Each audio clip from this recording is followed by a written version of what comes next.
Hello and welcome back to the Valley Oak Paper YouTube channel. My name is Cecilia and today I'm making a California holiday card. I've stamped this Santa from a recent Trinity Stamps stamp set and roughly blocked in the colors I'm going to use. I want my Santa to sit at the bottom of an A2 card with a sentiment above him. It's a pretty big sentiment, so it's important to plan out my card. I'm actually starting with the background because it needs to be dry when I heat emboss the sentiment later on in gold. I'm using the color block die cut to plan out my card. I'm going to ink blend my sky with distress oxides in Salty Ocean and Tumble Glass, and I'm starting with Salty Ocean at the top. Then I'm bringing in Tumble Glass from the sides. Tumble Glass is my most used distress oxide ink pad. It's the only one that I've needed to re-ink. It's such a great color for skies. I'm adding a bit more Salty Ocean to the top, and then I leave the background to dry. Changing gears, I've put down a laminated piece of paper to protect my white craft mat from my alcohol markers. I have another impression of the Santa in his hammock under the palm trees. And here are all the markers I'm going to use. These are Ohuhu alcohol markers. I'm starting with the green tones. I'll put the marker codes on the screen for you. They're also in my blog post at valleyoakpaper.com. This is another video in my monthly card making video hop series. The theme this time is winter holidays. I'll put a link to the playlist in the top right corner. The links to the other participants are all in the description box below as well. I hope you'll find some more inspiration for your holiday crafting from my friends. Get in touch with me if you want to join us in 2025. I'm going to stop talking now and let you enjoy watching the sped up coloring with some music. I'll see you on the flip side.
coloring is almost done.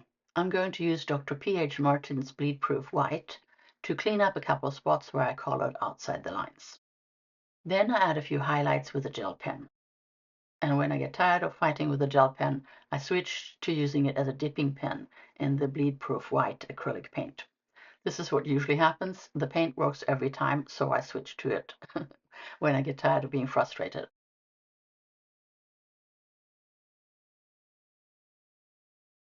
I dried the white paint with my heat gun, and then I got ready to die cut the image with a coordinating die. If you think this image looks slightly different from the one I just colored, that's because it is. This is the first image I colored. Unfortunately, most of the footage was blurry. Note to self, lock focus when recording myself coloring. The coloring you just watched was my second take. The difference isn't big, but the second one has a bit more contrast than the first. I've cut down one side of my background and adhered a piece of accent opaque for stability and dimension behind it. Now I'm gluing it to the card base, making sure the background covers the entire card. Then I cut off the excess with my Tim Holtz trimmer. I've placed my card in my MISTI so I can plan out where to place the die cut. I'm going to use this sentiment from the stamp set, and I want to use it together with a California stamp that I bought at a Stamp and Scrapbook Expo a couple of years ago. The company doesn't exist anymore, unfortunately. But I really like the stamp with the rainbow and the scripted California. Before I glue down my Santa, I'm going to add a grounding shadow under him with alcohol markers. I'm sorry that this footage is out of focus. And then I glue down the Santa to the background. I return the card to the MISTI and place the large sentiment. Before I heat emboss, I treat the upper part of the card with anti-static powder. I stamp the California sentiment and pour gold embossing powder over it. Then I melt the powder with my heat gun. I place the small sentiment underneath and heat emboss it in gold as well. And this is the finished card. Santa is enjoying a good book in a hammock in the shade from some palm trees. I think it's super cute. I hope you enjoyed watching me color this simple card. Don't forget to like and subscribe. And check out the other YouTube card makers. I will show you some more still images at the end of the video. You can find links to everything I used in today's card in the description box below, as well as in my blog post on valley-oak-paper.com. Thanks for watching. I'll see you soon.